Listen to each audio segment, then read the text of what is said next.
नमस्कार दोस्तों, स्वागत है आप सभी का हमारे YouTube चैनल आखिरी रास्ता में।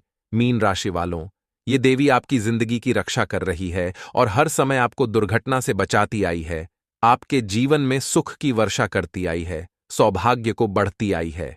आखिर कौन है ये देवी? आज की वीडियो में इनका नाम बताएंगे, आपके कर्म क्या है और किस कर्म का शुभ परिणाम है, वीडियो में पूरी जानकारी देंगे। लेकिन कुछ पाप भूल कर भी आपको नहीं करना है, वरना यह देवी नाराज भी हो सकती है और आपका सुख सुविधा हाथ से जा भी सकती है। सबसे पहले वीडियो अंत तक देखते रहे और मां अंबे के सच्चे भक्त इस वीडियो को लाइक करके कमेंट बॉक्स में जय मां अंबे रानी जरूर लिखें। दोस्तों, हमारी जिंदगी में हमारे पूर्वज और हमारे कुल देवी देवताओं का बहुत बड़ा स्थान होता है। सभी के अपने अपने कुल देवी देवता होते हैं। अगर आप नहीं जानते कि आपके कुल देवी देवता कौन हैं, आपके इष्ट कौन हैं, आपके पूर्वज कौन हैं, आपको नहीं पता है तो कुछ मत करिए। बस महादेव जी को या जिस भी शक्ति को आप मानते, माता रानी को मानते हैं या महादेव जी को मानते हैं या जिस भी भगवान को आप मानते, दिल से उन्हें अपने कुल देवी देवता बना सकते हैं, उन्हें मान सकते हैं, उन्हें पूज सकते हैं। लेकिन जो आपके पूर्वज हैं, उनका आपको विशेष ध्यान रखना है। हर बार अपने पूर्वजों की आपको अमावस्या पर धूप ध्यान देना है। पीने का जो परिंदा रहता है, पानी का जो बर्तन रहता है, जहां पर मटका, वहां पर आपको शाम को डेली दीपक लगाना है। डेली ना लगा सके तो अमावस, पूनम पर, ग्यारस पर या हर शनिवार को जरूर लगाइए, लेकिन उनको स्मरण करते रहिए, उनको याद करते रहिए। क्योंकि कहीं ना कहीं देखिए, हमारे जिंदगी में जो भी घटनाएं घटित होती हैं, कुछ भी अच्छा हमारे साथ होता है, कुछ भी बुरा हमारे साथ होता है, तो कहीं ना कहीं इसका जो कनेक्शन रहता है वो हमारे पूर्वजों से होता है, हमारे घर के कुल से होता है। तो कुल देवी देवताओं का भी कहीं ना कहीं हमारे जीवन में बहुत बड़ा महत्व है। तो आपके साथ तो ये कंडीशन है दोस्तों कि आपकी कुल देवी आपसे बहुत प्रसन्न है, तो आपको टेंशन नहीं लेना है। बस उनकी प्रसन्नता के राज आपको जाने कि आखिर वह आपसे प्रसन्न क्यों है और किन चीजों का आपको ध्यान रखना है। सबसे पहले तो आप मन के बहुत साफ इंसान हैं। आप कभी भी किसी से झूठ नहीं बोलते हैं। झूठ आपको बिल्कुल पसंद नहीं है। अगर आपको मालूम पड़ जाए कि सामने वाला आपसे झूठ बोल रहा है, तो कहीं ना कहीं आप बहुत ज्यादा क्रोधित हो जाते हैं और गुस्से में आपके मुंह से अनजाने में ऐसे शब्द निकल जाते हैं जिनका आपको बाद में बहुत पछतावा होता है। जिद्दी बहुत है आप, लेकिन मन के साफ है। मन जिसका साफ रहता, जिसके मन में कोई भेद नहीं रह पाता, वो अपनी हर बात लोगों के सामने जाहिर कर देता है। उसके मन में कभी कोई सीक्रेट नहीं रहता है। ऐसे लोग भी भगवान को बहुत प्रसन्न होते हैं और कुल देवी के प्रसन्न होने का एक कारण यह भी है। इसी के साथ आपको बच्चे बहुत पसंद हैं। बच्चों को जब भी आप देखते हैं, पता नहीं क्यों आपके मन में एक तरफ से बचपना सा आ जाता है। आपको प्यार उमड़ आता है बच्चों के प्रति। आपको एक जिस इंसान को कभी भी अगर किसी की अच्छाइयां आपको नोट करनी है, तो हमेशा ध्यान रखिएगा, जिस इंसान को बच्चों पर प्यार आता है वह दिल का हमेशा कोमल होता है, साफ होता, उसके मन में कभी कोई भेद नहीं होता है। तो जब भी आपको लगे कि किसी इंसान को परखना है, तो उसके सामने आप बच्चे को लेकर जाइए। तुरंत आपको मालूम पड़ जाएगा कि यह इंसान बच्चों से प्रेम करता है या नहीं। ठीक है, इसी के साथ एक चीज और आपको समझनी होगी। साथ ही दोस्तों, कुछ चीजों का भी आपको विशेष देखिए, समझिए। भारत में कई समाज जाति की कुलदेवी और देवता होते हैं। भारतीय लोग हजारों वर्षों से अपने कुलदेवी और देवता की पूजा करते आ रहे हैं। हालांकि आजकल अधिकतर परिवार ने अपने कुलदेवी देवताओं को पूजना या उनको याद करना छोड़ दिया, जिससे काफी घोर संकट में घिरे हुए हैं। यदि आप भी चाहते हैं, संकटों से मुक्ति पाना चाहते हैं, वैसे तो आपके ऊपर आशीर्वाद है। कुलदेवी देवता का पोटेंशियल लेने की जरूरत नहीं है, लेकिन फिर भी कुछ चीजों का आपको ध्यान रखना चाहिए। जब अगर किसी का जन्म हो, विवाह हो, कोई मांगलिक कार्य हो, तो वहां पर कुलदेवी देवताओं के स्थान पर जाकर उनकी पूजा की जाती है, उनके नाम की स्तुति की जाती है। कुलदेवी की कृपा का अर्थ होता है सुनार की, एक लोहार की, बिना कुल देवी की कृपा के किसी के कुल का वंश ही क्या कोई नाम, यश या आगे नहीं बढ़ सकता। अतः कुल देवी और देवता के लिए प्रतिदिन सुबह और शाम को भोग निकालें, उनके नाम का उच्चारण करें, नाम नहीं याद हो तो स्थान का उच्चारण करें, जिसे डूंगला वाली कुलदेवी की जय। इस टाइप से आप उनकी जो स्थान है उसका कह सकते हैं। स्थान का नाम भी नहीं मालूम हो तो हे माता, कुलदेवी और कुलदेवता, आपकी सदा विजय हो, इस तरह से भी आप बोल सकते हैं। एक ऐसा भी दिन होता है जबकि संबंधित कुल के लोग अपने देवी और देवता के स्थान पर इकट्ठे होते हैं। जिन लोगों को अपने कुलदेवी और देवता के बारे में मालूम नहीं है, जो भूल गए हैं, वह अपने कुल की शाखाओं और जड़ों से कट गए। कुलदेवी या कुलदेवता के स्थान से आपके पूर्वजों का पता लगता है, जिससे यह नहीं आते कि भेरू महाराज और दुर्गा माता के मंदिर में जाकर उनके नाम का भोज चढ़ाएं और पूजा करें। इससे कुछ भी नहीं मालूम है, वह भैरव जी के मंदिर में जा सकते हैं। दुर्गा माता के मंदिर में जाकर के उनके नाम का भोग लगा दीजिए। कुलदेवी या देवता के स्थान पर जाकर एक साबुत नींबू आपको लेना चाहिए और उसको अपने ऊपर से 21 बार से वार करके उसे 2 भाग में काटकर एक भाग को दूसरे भाग की दिशा में और दूसरे भाग को पहले बाकी दिशा में फेंक दें।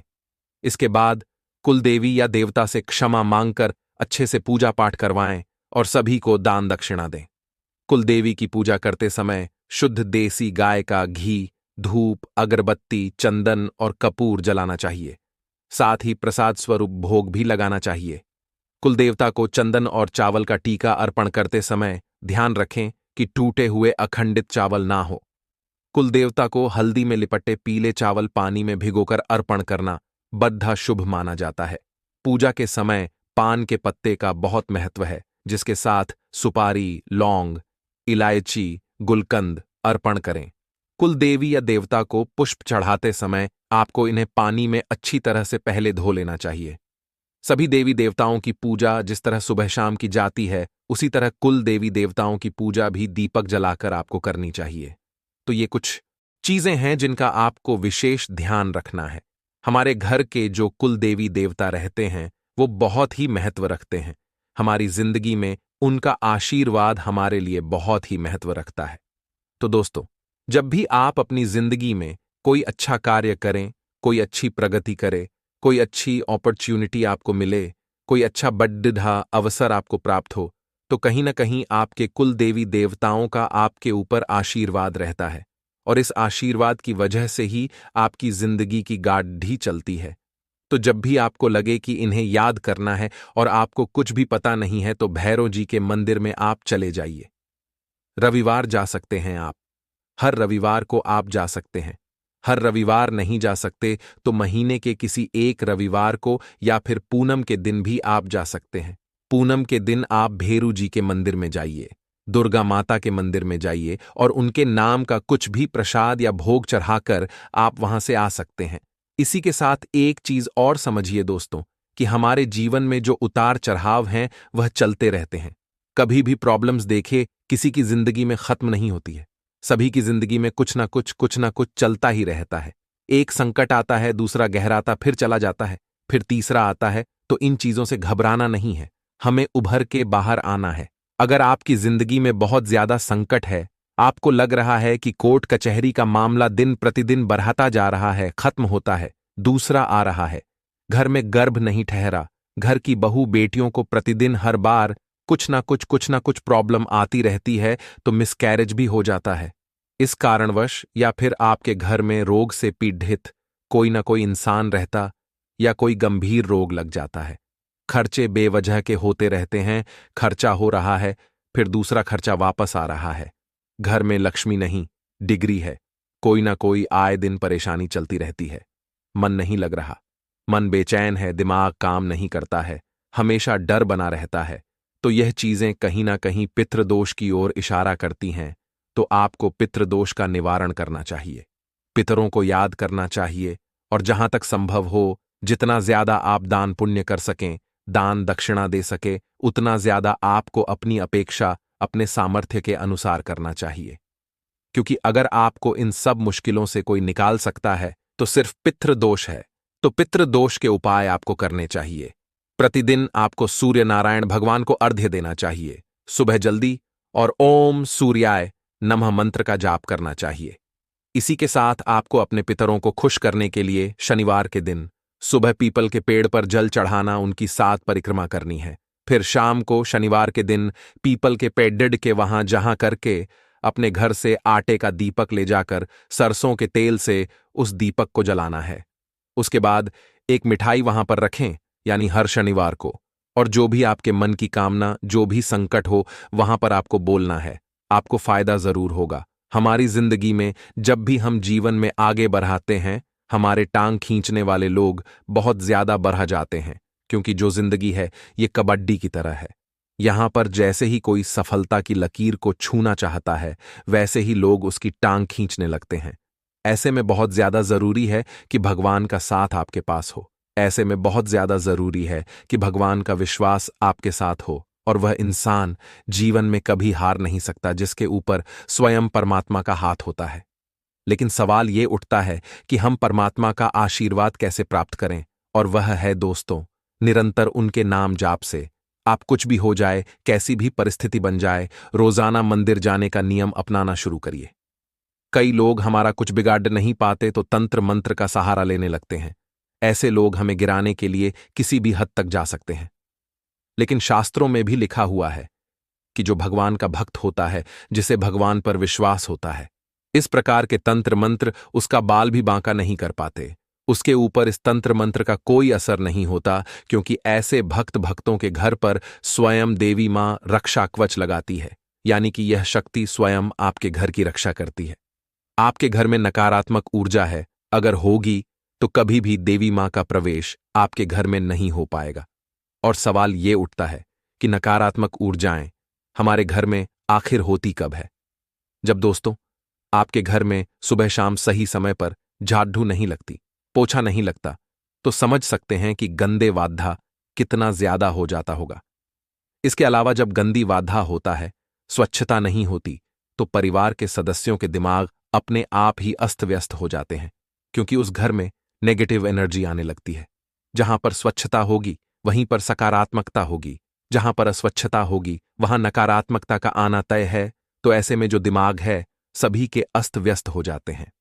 आपस में वे लोग लड़ने लगते हैं, प्रॉपर्टी का बंटवारा करने लगते हैं, एक दूसरे को गाली गलौज करने लगते हैं। अब पारिवारिक माहौल तो पूरी तरह से खराब हो गया। अगला दोस्तों, बच्चों पर भी इसका बहुत बुरा प्रभाव पड़ता है, और उस घर में जहां बहू बेटियों का सम्मान नहीं होता, बहू बेटियों को गाली दी जाती है, ताने मारे जाते हैं, या फिर उनकी इच्छाओं को पूरा नहीं किया जाता, उन्हें दुख दिया जाता है, वहां भी नकारात्मक शक्तियां वास करती हैं। तो इन बातों का खास ख्याल रखें।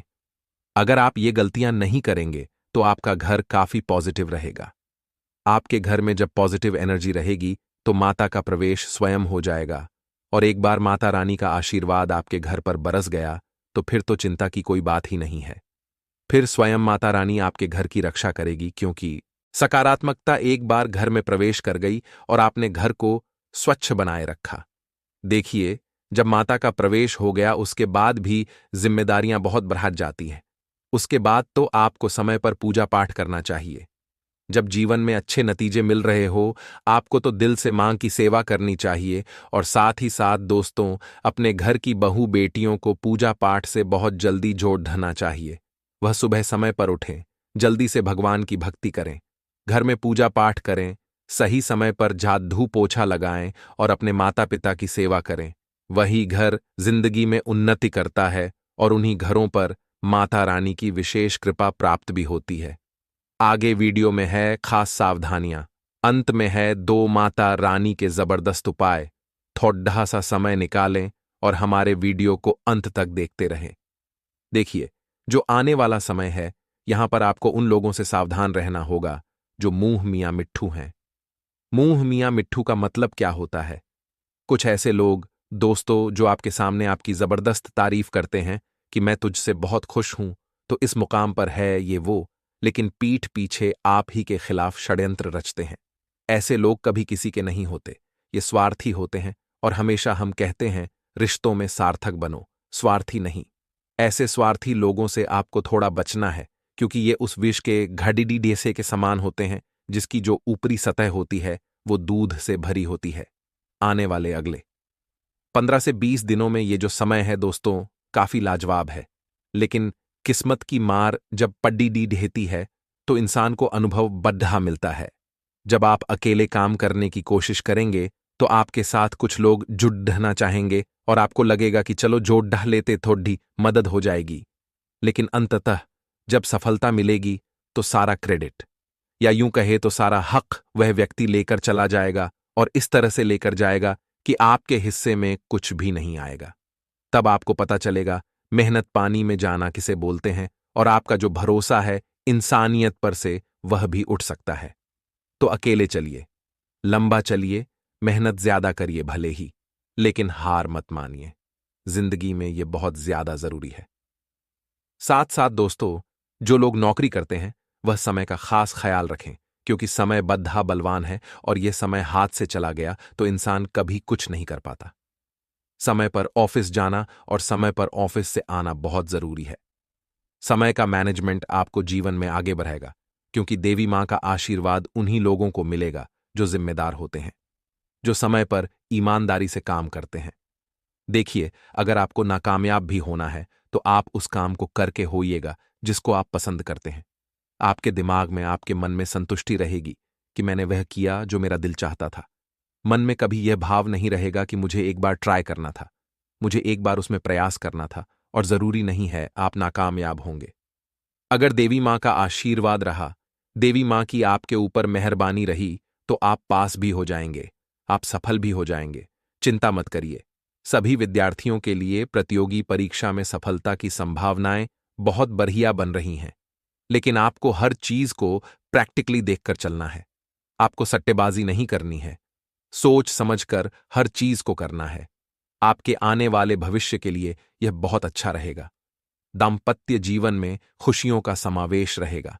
अपने जीवन साथी का सम्मान आपको अवश्य करना है, चाहे वह पुरुष हो चाहे वह स्त्री हो, दोनों एक दूसरे का सम्मान करेंगे। तभी आपकी गाड़ी जो है वह सही ढंग से चलती रहेगी, क्योंकि रिश्तों में सम्मान की बहुत जरूरत होती है। आप अपने जीवन साथी पर पैसा लुटाए या न लुटाए, लेकिन अगर उन्हें सम्मान देना शुरू कर देंगे तो वैसे ही उनका प्यार आपके लिए बहुत ज्यादा बरस जाएगा, क्योंकि लड़कियों को रिस्पेक्ट चाहिए होती है और एक सम्मान चाहिए होता है। जिंदगी उनकी यूं ही फिर आपके ऊपर न्योछावर कर देती है। अब हम एक उपाय आपको बता देते हैं, ताकि ये दोनों ही उपाय आपके बहुत काम आए, आपकी किस्मत चमकाएं और जिंदगी में आपको कुछ खास बनाएं। सबसे पहला माता रानी का उपाय दोस्तों क्या है, ध्यान से सुनिएगा। आपको क्या करना है, माता रानी के सामने एक ज्योत जलानी है, लगातार 11 दिनों के लिए। ज्योत पूरी 11 दिन के लिए होगी और शुक्रवार के दिन से शुरू होगी। 12वें दिन 5 कन्याओं को घर बुलाना है और उन्हें खीर खिलानी है। सामर्थ्य अनुसार भोजन भी करा सकते हैं। दक्षिणा देकर, पैर छूकर आपको उन्हें विदा करना है सम्मान के साथ। बहुत बढ़िया उपाय है, करके देखिएगा, लाभ बेशुमार होगा। अगला उपाय दोस्तों यह रहेगा कि आपको माता रानी की पूजा में कमल का फूल जरूर लेना है। मां लक्ष्मी को कमल का फूल अति प्रिय है, कमल गट्टा भी अति प्रिय है। तो आप कमल गट्टे की माला से इस मंत्र का जाप अगर शुक्रवार के दिन करते हैं तो लाभ आपको जरूर होगा। वो मंत्र है दोस्तों, ओम श्रीं श्रीये नमः। आपके घर में धन की कभी कमी नहीं होगी, तथा भावनाओं में बहकर कोई भी निर्णय ना ले, वरना दूसरों की बातों में आकर अपना नुकसान ही कर बैठेंगे। जमीन जायदाद से संबंधित कोई भी कागजी कार्यवाही करते समय आई तरह जांच पड़ताल करना जरूरी है। विद्यार्थियों को अपनी पढ़ाई पर अपना ध्यान केंद्रित रखें। दोस्तों, युवा वर्ग विशेष रूप से ध्यान रखें कि व्यर्थ की दोस्ती और गतिविधियों में समय व्यतीत ना करें, क्योंकि इसका कोई भी उचित परिणाम हासिल नहीं होने वाला है। योजना बनाने के लिए साथ साथ उन्हें कार्य रूप देना भी अति आवश्यक है। इस समय कोई भी लेन देन करना आपके लिए नुकसानदायक रह सकता है, इसलिए दोस्तों इन पर आप सावधान रहें। साथ ही साथ दोस्तों, अवांछित लोगों के साथ मेल मुलाकात रखना आपकी मानहानि का कारण बनेगा तथा समय भी बर्बाद होगा। कोई व्यक्ति आपकी भागता और उदारता का फायदा उठा सकता है, इसलिए किसी पर विश्वास करने से पहले सभी पहलुओं पर अच्छी तरह सोच विचार अवश्य कर लें। दूसरों के मामलों में बिना मांगे हस्तक्षेप करना आपको मुसीबत में भी डाल सकता है, इसलिए अपनी क्षमता पर विश्वास रखें। इस समय किसी भी यात्रा को स्थगित रखना ही उचित है। कुछ समय बच्चों के साथ भी जरूर समय व्यतीत करें, इससे उसका मनोबल बढ़ेगा। दोस्तों, कुछ समय आत्म मनन और चिंतन में लगाएं, इससे आपका मनोबल भी बढ़ेगा। घर के किसी सदस्य के विवाहित संबंधों में परेशानी आने से तनाव रहेगा। धैर्य और श्रम रखना आपके लिए सावधानी रहेगा। विद्यार्थी अपने पढ़ाई पर ध्यान दें, मुश्किल आने पर टीचर की मदद लेने से संकोच ना करें। साथ ही साथ दोस्तों, पड़ोसियों अथवा मित्रों के साथ व्यर्थ की वसबाजी में ना पड़े, इससे संबंध खराब होंगे और आपके कार्य में भी व्याधाम आएंगे। अध्यतरण लोगों को अपने पढ़ाई के प्रति और अधिक ध्यान देने की जरूरत है, अन्यथा दोस्तों, लापरवाही का असर आपके रिजल्ट पर भी पड़ सकता है।